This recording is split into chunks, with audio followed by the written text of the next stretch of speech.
ભલે તમે હસતા આવો મારા પારે પણ અંદરથી કેટલા રોવો છો ને કે હું મેલડી 100% જોણી જાઉં કે ભલે બહાર હસતો દેખાય પણ અંદરથી કેટલો તું તૂટેલો છું કેટલો તું રોવું છું ને મને ખુખાર મેલડી 100% ખબર છે કઈ વાતે રોવસ કઈ વાતે તું દુખી છું બધી મન માતાને ખબર હોય એકાંતમાં એકલા એકલા બેહીને કદા આહુડા પડતો હોય દુખના તોય હું મેલડી જોતી હોય કા દીકરાને ભરોસો નહીં હજુ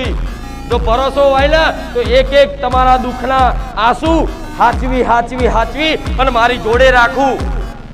અને સમય બને ને તે દુખના આંસુ એ પ્રેમ ભાવના આંસુ બધા જોઈ અને એનો હિસાબ એવો જબરો કરું ને એની હજુ કલ્પના નહીં દેવ કરે એવું કોઈ ના કરે માતા કરે એવું કોઈ ના કરે હજુ માતાને શું સમજો છો તમે